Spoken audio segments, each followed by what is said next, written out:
Have you ever thought about just taking a big breather when you're done something or doing something really intense? You know, sometimes you just gotta go.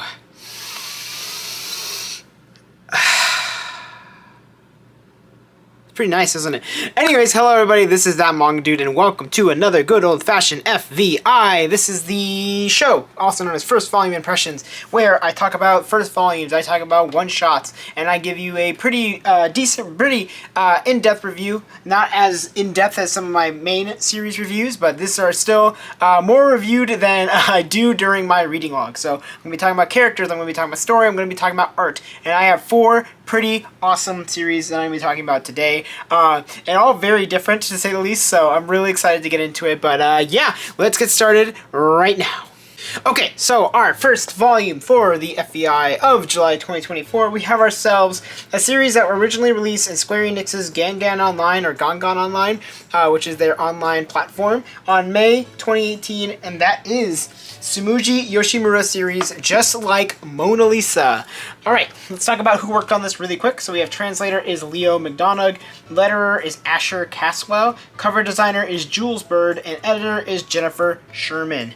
And taking a look at this cover and spine, back cover looks really flippin' cool. I really like it. I like how the Louvre is kind of like showing in the front, and we have a covered face of Mona Lisa, which plays into the story of this series, which I will talk about later. But on the front, we have the main character, as well as a partial shape of the Mona Lisa, as well as the cover name. I believe it's a different name actually in Japanese and other places, but they call it the gender of Mona Lisa, I believe. So it is a different title here in English, which is interesting. But overall, it's not like the most interesting cover and spine, but I mean, it gets the job done.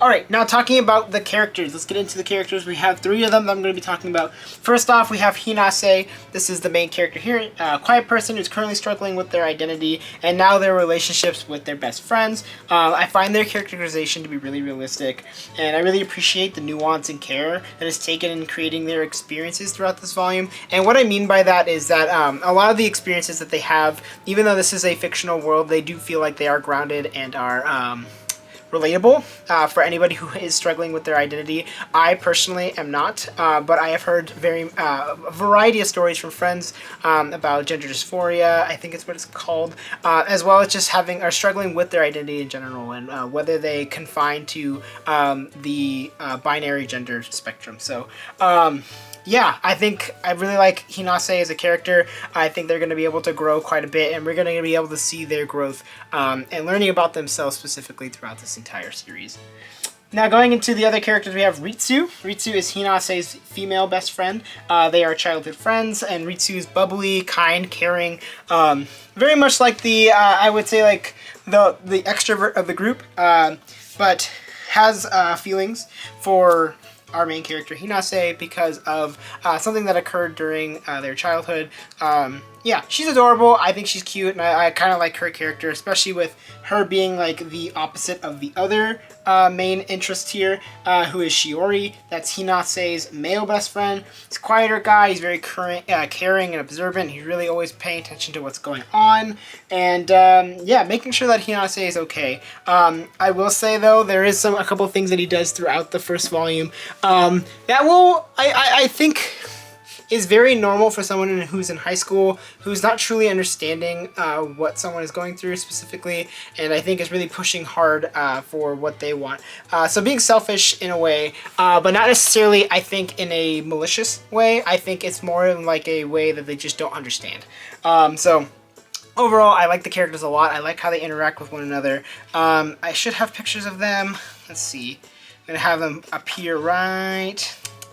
Okay, so this is the boy. Like I said, this is Shiori, and this is Ritsu. So yeah, overall, I like the characters a lot. Now, going into the story, so in this world, people are genderless up until the age of 12 when you choose if you're a boy or a girl. Hinase, however, is genderless still, inching ever closer to the age of 18, which is extremely rare, and everyone's kind of confused as to like what's going on, like why doesn't Hinase have a gender or whatever. But they've been content with who they are. I don't think they've really thought about it too much. They're kind of just like living their life and enjoying it until they are asked to be in a relationship with both of their best friends. So both Ritsu and Shiori confess their feelings, and they're saying like, oh, I can turn you into a girl, or oh, I can turn you into a boy.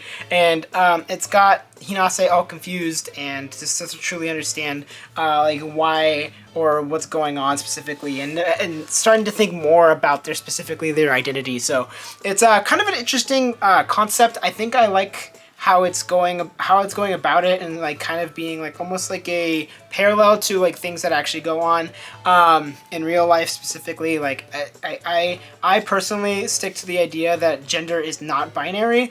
I know people might think that's controversial or whatever, but I'm under the impression that it's who you are as a person. So, you know, if you feel like you are more male oriented, if you're more female oriented, or if you really feel like you're neither, then or both, you know, that's up to you. That is all up to you. That is for you to figure out, for you to understand, for you to believe, you know.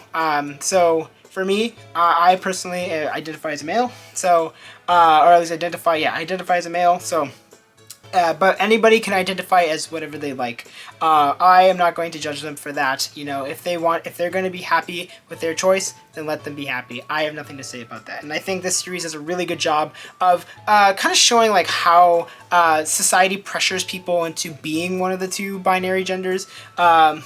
Being male or female. Obviously in this series, like, it's very on the nose about it, but I think it's got the nuance there that'll keep people interested, and I think talk about it in a way that is a little bit more abstract, but is still easy to digest. So overall, I think the story is pretty cool. So going into the art now, the art is pretty solid. I will say it's not my favorite thing in this series. I think the story and the characters really carry this one. The art is not necessarily the most interesting thing. I do love the pops of color that are added to this specific edition of the series, and I believe I would assume they're in the original edition as well. But yeah, the really, really pretty blue color that they use. So overall, this is a pretty decent series. I'm kind of interested to see where it's gonna go, but would I say it's my favorite of the bunch? Probably not. But if you're looking for an interesting, abstract, kind of like supernatural / like alternate slice of life / coming of age story, I would say give this a shot. Okay, so the next volume that we are going to be talking about today, this one originally released in the good old-fashioned month of June 2017 in a magazine called Rakuen Le Paradis, I think is how you pronounce it. I believe that's French. And it is from Kenji Tsuruta. That is Captain Momo's Secret Base.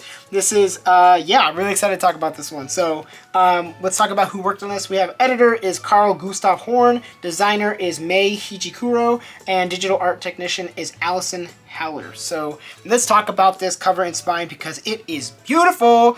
As usual, Kenji Tsuruta, I just love I love his art so much. It's really gorgeous, and I'm a big fan. If you couldn't tell, if you've been watching my FBIs for a long time, I'm a big fan of when spines and covers kind of like flow between one another, where like you have like an entire art piece from front to back. And yeah, you get the main character here, Momo, on the front, as well as Captain John and this woman, I forgot what her name is, but she's kind of important for the most part. But really gorgeous cover and really gorgeous spine, really pops off while it's on your bookcase. Now, talking about the characters, well, there's only really, truly one character to talk about. I have another one that I'm going to say as a joke in a way, but our main character is Moshi Momo. The leader of the series, she's quirky, she's extremely smart, and also super laid back and very much existential because, like, as I'm going to talk about in the story, there's not a lot per se going on.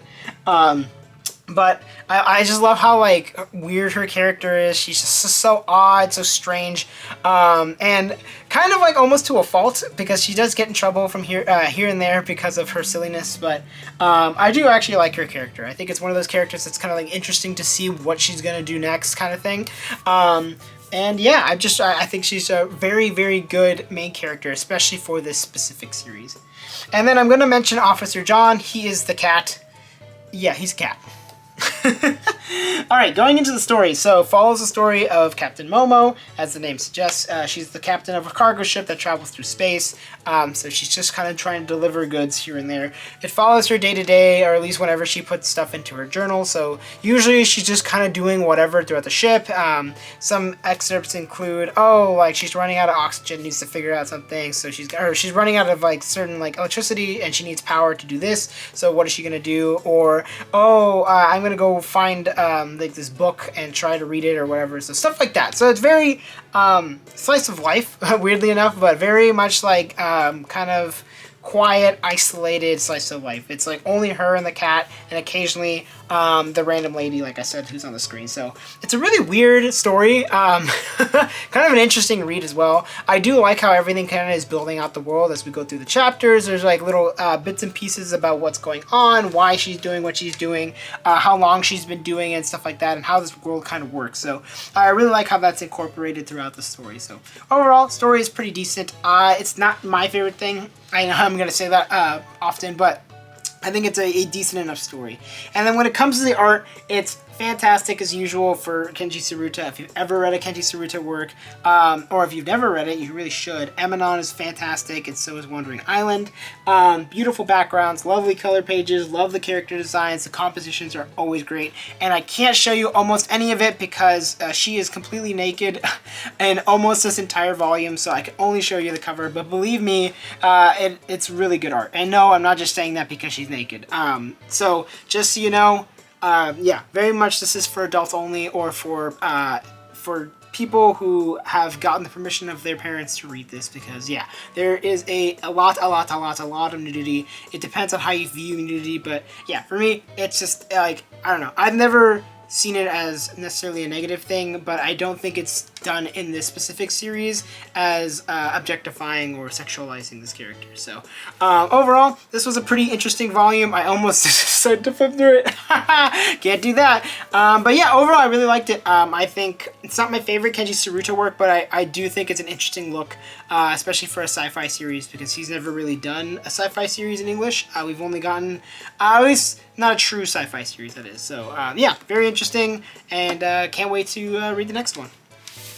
Wow, it just got really bright in here. But the third volume we're going to be talking about today, originally released in October 2018 in the magazine Tezukomi, which was an Osamu Tezuka like tribute magazine, and that is going to be Search and Destroy. This is volume 1 from Atsushi Kaneko, and let's talk about it really quick. We have ourselves translation Ben Applegate, letterer Phil Christie, editor Christopher Woodrow Butcher, designer Tezuka Productions, and Ryan McCardle, production by Paul Baresh and Si Huang, and promotion from Jock Goen.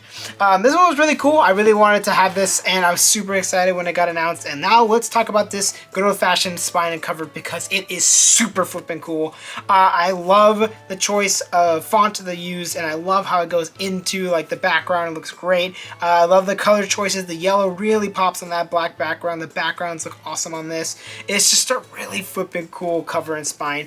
And thank you so much to Fantagraphics and Manga-Splaining Extra for bringing this to English print. Now, let's talk about our characters. So we have two characters I'm going to be talking about. First off, we have Hyaku, very mysterious but extremely powerful cyborg. It's filled with anger and a thrill to kill.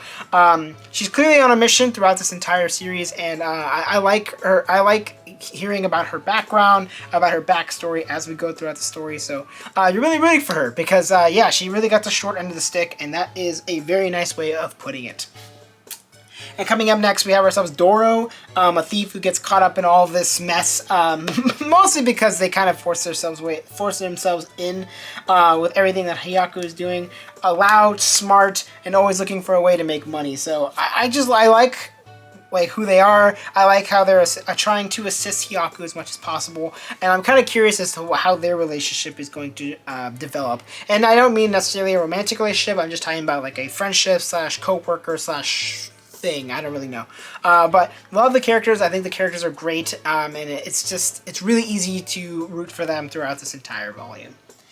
Going into the story, so just so you know that this is a retelling of the story of Dororo, which was a story from Osamu Tezuka. I have not personally read it, so I don't know what the parallels are, but this specific story is Hyaku is a mysterious woman made with a variety of robot and human parts. They're called creatures in this, the robots are, so...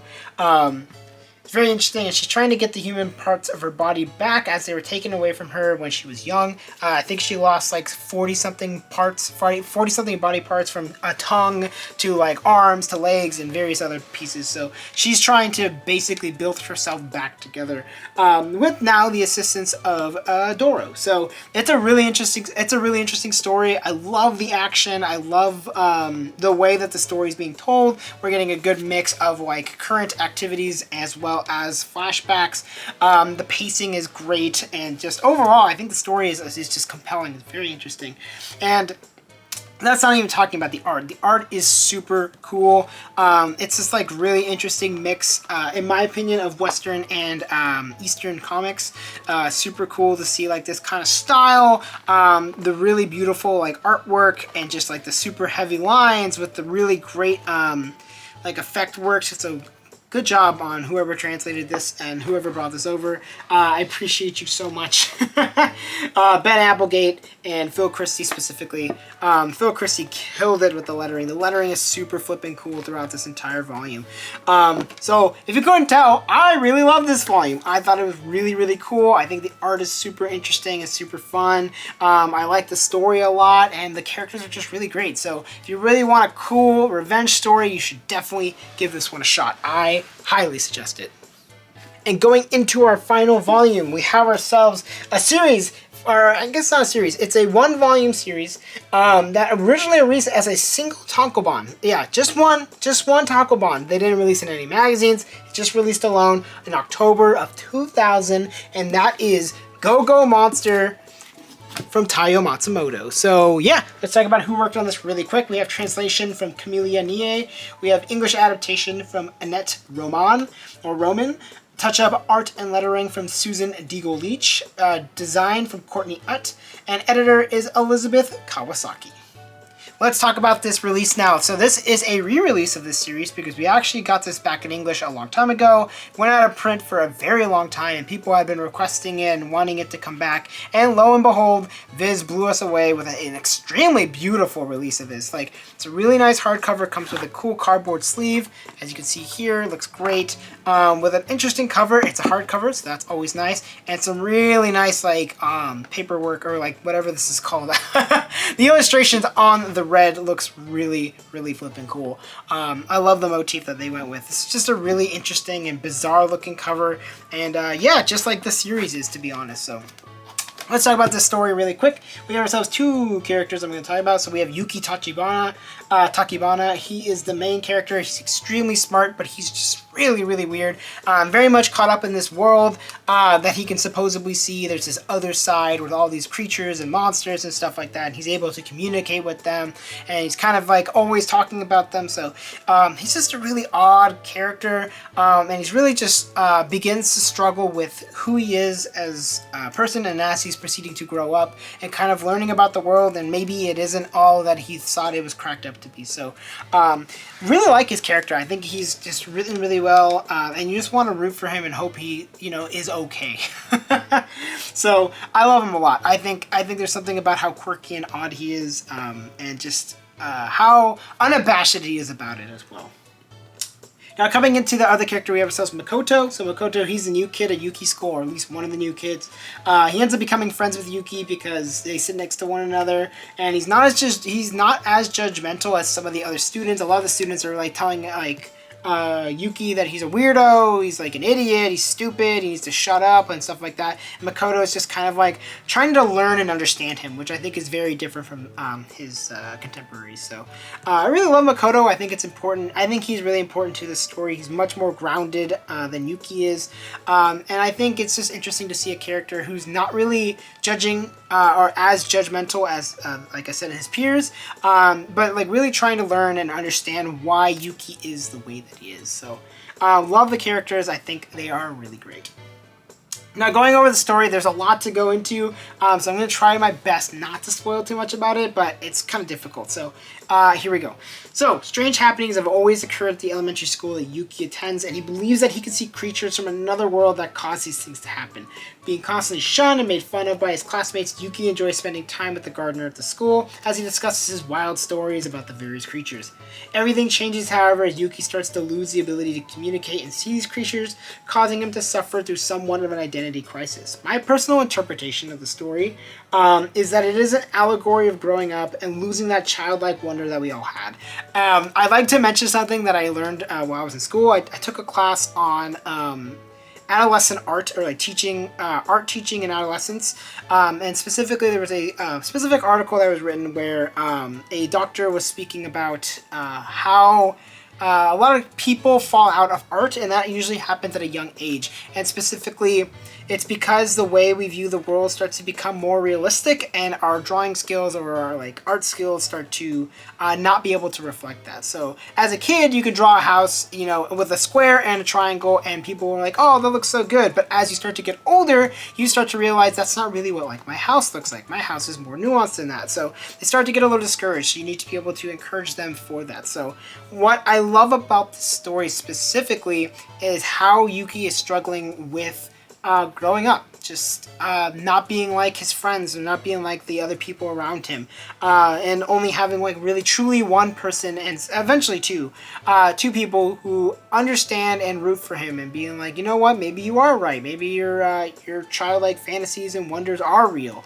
You know, giving him an avenue to explore his creativity, to truly enjoy himself. So it's really like kind of depressing as you read throughout this, as he starts to lose that childlike wonder, like I said. So but I think it's a really emotionally charged story, and I think it's really beautiful. It's told in such a like kind of a slow burn, really, as you start to see like his kind of basically learning and understanding of like who he is and how he needs to, or how he's starting to grip or how he's starting to get grips on like the world, and like truly kind of evolving as a human being. It's starting to become more normal, I guess is the best way to put it, which is simultaneously really sad, but also interesting to see how he is growing throughout this volume. So overall, I love it a lot. I think the topics, like I said, that are talked about and the way that they are incorporated within the story are done very, very well.